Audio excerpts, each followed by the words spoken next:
Big win on Thursday night. Yeah.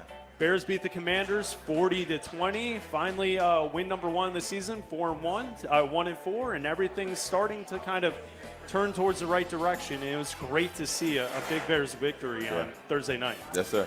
I mean, it felt good too, man, to get a win. After all these games. I hate to keep mentioning the losing streak, but we broke it, and now it's time to get things rolling. So what changed? What did you notice differently? Because we talked about it. You've talked to Matt Eberflus about bringing more pressure, about guys stepping up. We saw more guys in the secondary start to drop in the game. What was the different? What was the mentality going into that game that you think was different from the other games? Just finish, especially coming off the game against Denver. We got up early on, and then we couldn't finish. That was kind of the key point through the week. Hey, look, man, we're going out here, we're playing complementary football. Let's just keep dominating all phases and just finish, and we was able to do that. So we talked last Monday night, about some of the younger guys who you were able to give some of your wise expertise to, help them out, try and pick up different things. You didn't play in the game. You had to, though, feel like a level of pride watching some of the younger guys step up and be difference makers defensively, only giving up 20 points, keeping the Commanders out of the end zone in the fourth quarter, and coming away with a victory. That must be a great feeling to see. Yeah, it's always a great feeling. You always want to celebrate your teammate's success, and that's something we preach a lot, especially on the defense side of the ball. Celebrate when someone makes a play. Let those guys know that they're doing something good. And we have a lot of young special guys on our team that's playing really good ball right now. And I feel like they're just going to grow and continue to learn from those experiences. Is there anyone that stepped up that you thought, okay, that's what I've been seeing in practice or in training camp?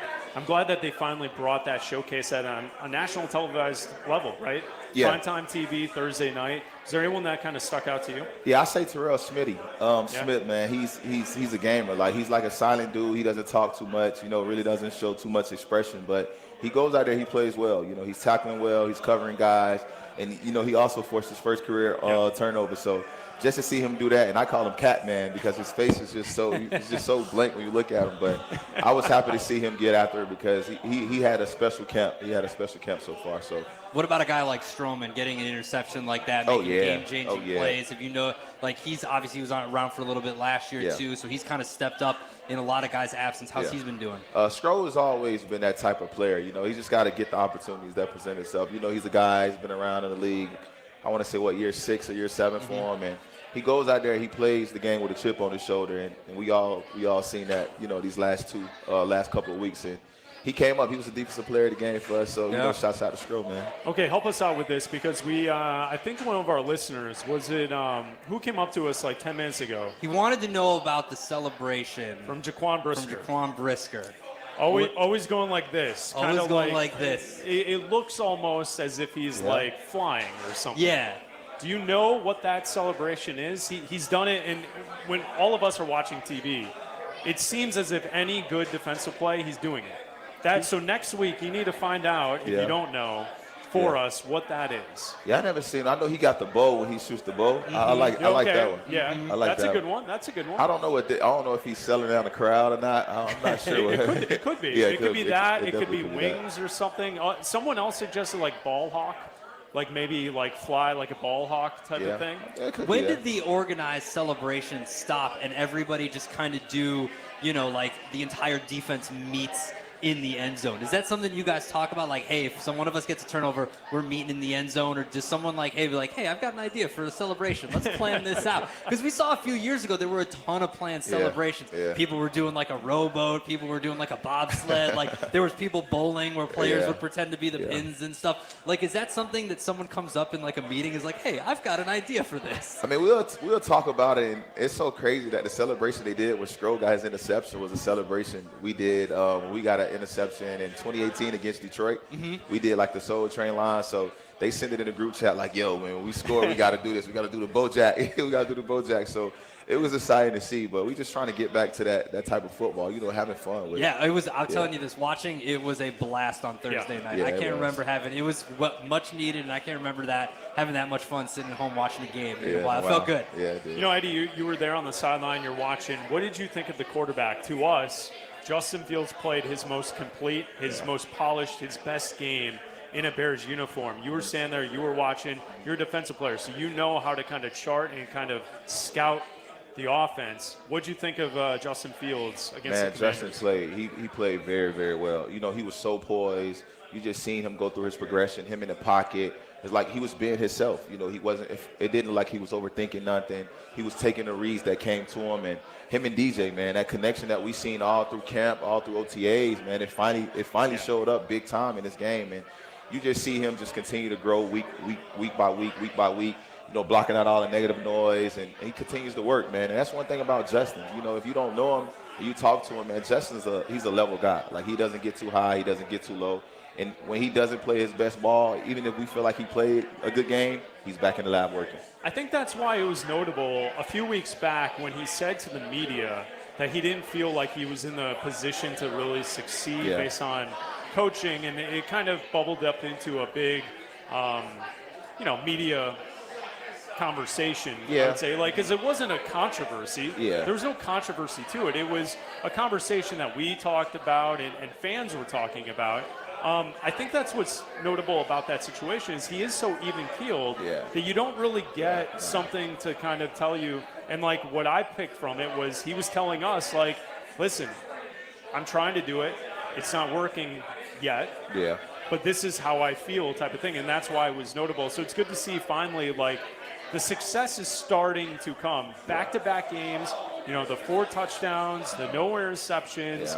It seems like things are really starting to turn for the offense. It definitely is. And even with the thing when he said about coaching wasn't too much of like, oh, yeah, coach is just making me act like a robot. No, it was more based on, all right, coaching trying to give me this concept or looking at the game this way, but I'm used to looking at it this way.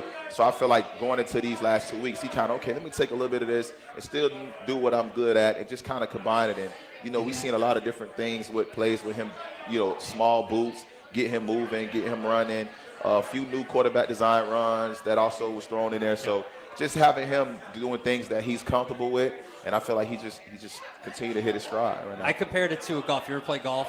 I play golf.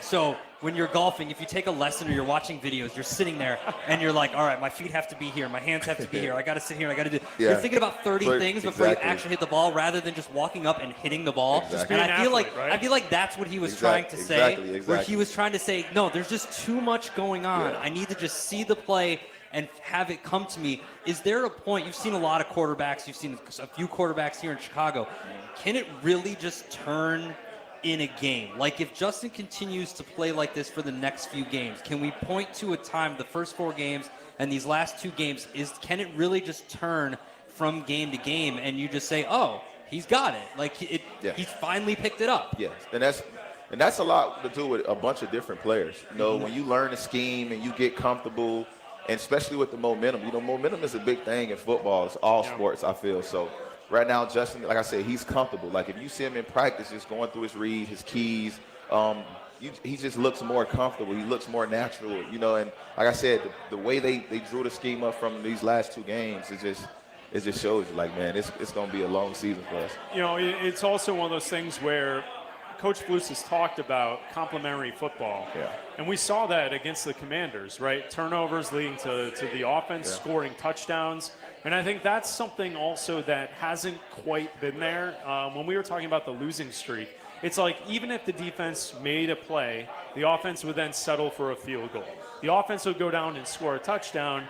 The defense would then give up a drive that would then put the offense right back on the field. And what we saw against the Commanders is both units working together. I said on Friday night after the game on Thursday that was the first game I could remember in a long time where the offensive line controlled the first half, controlled it, opened up holes for the run game, pass protect, the whole thing, and then the defensive line. Billings popping through on the 3rd and short, making noise and making plays and really establishing, like, as a Bears fan, we haven't seen the lines dominate the way that we saw on Thursday night in quite some time. It was very impressive. Yeah, and I feel like that's just a thing of, you know, everyone learning and growing together. You know, it's still a new unit. You know, everyone's first 4 or 5 games of playing with each other. A lot of guys miss training camp. You know, guys miss OTA. So this is the closest that guys get to really mesh and work as one. You know, even with Nate, Tevin, you know, Larry, those guys, and we got D Walker and everyone on the D line that's working together, and everything's starting to mesh together right now. And I feel like that's what happened last week. And also with Flus, you know, he's getting comfortable with it. You know, his head coaching role, and now he had to put his head coaching role down to pick up the D coordinator role again. So he got to get his feet back wet in it, and it's starting to pay off right now. Have you noticed a difference with Flus as the defensive coordinator in games? I Oh, know yeah. that you haven't been out there, right, since he took over, but have, Yeah. have you noticed just being around it, in-game coaching, the whole thing? Just the play call, even from last week to this week, like he's steady making these little strides that we like, you know, being more on the aggressive side, you know, letting his aggressive side show, you know. So, and Flus a smart guy, you know, he had always had a top 10 defense when he was at the coach. So it speaks for itself, everything he's done in the NFL and in the league. So we just got to trust in his plan and go out there and execute it as best of our ability. I know we're talking a lot about the offense, but what I liked, if you go through the drive chart here for Washington, punt, field goal, interception, end of half. When you're watching this defense play and you're watching them on the sidelines, how much of the last week starts to creep in and you're like, okay, we were up big last week, we're up big this week. What's being said, what's being told to the other guys, like in the locker room at halftime, that kind of stuff, to not have the same thing happen that happened against the Broncos? Just stay focused. You know, that was the main thing. Hey, 11-1, look, calm down, stay locked in. It's 0-0. You know, the scoreboard is off to us. You know, it's 0-0. We're not up. We're going to keep this thing going and not let them back in this game. You know, last week it hurt. You know, like I said, man, like to go out there and lose that game like that. And, you know, if you look at these last 2 weeks, like Coach Flus said, it was one quarter of bad ball we played in the last 2 weeks. You know, we played 3 strong quarters against Denver, and it was that last quarter that we stuck. In this last game, I feel like we played a full game, you know, so that was the message. Look, everyone stay locked in, go out there, let's continue to dominate, and let's continue to go home with this victory. And I feel like everyone knew that. You know, you got that taste in your mouth when you're up and, you know, oh, yeah, we thinking it's a walk-off win, and you know, let a team come back and put that L on your record. So everyone was very locked in the whole game. You told us last week the plan was to try and play Thursday night. Yes. What's the plan for this week? Are you going to try and get out there to practice with the footage? Yeah, that's the plan. That's the plan, to get out there, you know, try to start moving around Wednesday, Thursday. So. All right, see you Wednesday, Thursday. We'll keep an eye on the injury report. It's what we do. We want to see you out there. Yeah, me too, man. Here, another item about Thursday night's game that I think made Bears fans so proud was that guys stepped up. Yeah. For some of the fans, maybe unknown names, second string, third string, depth players stepping up. But we want to see you out there. We want to see some of the starters getting back in the lineup, and that's something that we kind of need. So the plan is to practice this week. Yes, sir. That's All the right. plan. We're looking forward to it. Yeah, me too, man. Yeah, we'd like to get you back, Kyler Gordon. We'd like to get him Jalen, back out we there. gotta get everyone Jalen, we'd back, like to get man. everybody back because we know Khalil Herbert probably is going to miss a couple weeks with his injury. So hopefully Roshan can come out of concussion protocol. It's probably good when you guys have these extra days. We know we talked about it last year, like a big emphasis point in all the offseason that we were talking about previewing this season was that mini bye that you guys had leading into the Patriots game. And obviously now you have it leading into a division game against the Vikings. How much different is that when you have the extra 10 days? Do you guys get a couple more days of rest? Is there more game planning? Obviously with guys getting banged up, you want them to get rested up and healthy. But how much do you balance that rest with kind of extra game planning for a division game coming up? So, I mean, you get to sit back and really watch a team on TV. You know, you get to watch them and see, like, as they are. And also, you know, recovery. That's, like, the biggest thing. You know, you go through training camp, straight into the season. And people don't understand training camp is one of the hardest things you're going to do in football, man. Like, it's tough. So, for us to get that downtime to sit back and relax, and I know a lot of guys like to take a time away to step away from football a little bit, you know, kind of unplug, get their stuff back right mentally. But that's the biggest thing, you know, mentally and physically, you get to recover, regroup, and come back fresh. How difficult is this short week? You know, you guys have another Thursday night game against Carolina, I think, in like 4 or 5 weeks. How difficult is that to turn around from Sunday to be right out there on Thursday? And the prep, the physical side of it, and kind of everything that goes into the game planning. You know, when we talked to you last Monday, you said that you guys already had an idea of how you wanted to attack the Washington offense. You know, like, it's just a much more condensed kind of work week for you. How difficult is that? I won't say it's too difficult because it's just little rest time. Like you go from this straight to this opponent. Like you go over here, okay, these are the corrections of the game. This is what we did wrong. This is what we did good. All right, now we on to the next opponent. The biggest thing would be just getting yourself back physically. You know, Coach Flus do a great job with us. I mean, we got, 100 and something plays in last week in one day just doing walkthroughs. So the mental part is always going to be there. It's the physical part, just getting back right. You know, guys doing what they need to do to recover, massage, whether you got a doctor or, a physical therapist. So that's the biggest part is the physical game. It's just getting – how long would you say until you feel, after you play on Sunday, until you feel 100%? Like, what day do you feel 100% physically? I feel like Wednesday. Wednesday be the day you feel 100% because, the day after the game is where you're going to feel all the bruises when you wake up. And then that Tuesday is where most guys are going to do your flush work or whatever, get things out. And that Wednesday is like, okay, I'm back now. Okay, and then having to go back and play And then Thursday night. play But Thursday. now you've got the extra time and preparation, and a lot was made of this last year because you guys went out and, as an underdog, beat the Patriots and went on a string where the offense was putting up 30 points a game, and everything looked like, for some reason, it looked like the playbook was just completely different. Well, it was a mini from bye, that. right? It was Flus talked about it being a self-scout that then they turned around and then were able to kind of take that and play well off of that. He talked today about self-scouting over the weekend too. Yeah. And so that's something where you can kind of look at and kind of focus in on the next kind of 5 games. That's loosely what he said this afternoon, kind of focusing in on the future, and especially the Vikings game. So, Black and Abdallah, we're live with Eddie Jackson. We are at Crosstown Pub and Grill in Naperville. We're presented by Miller Lite. We will be back with Eddie Jackson. We got more with the Bears safety coming up next here on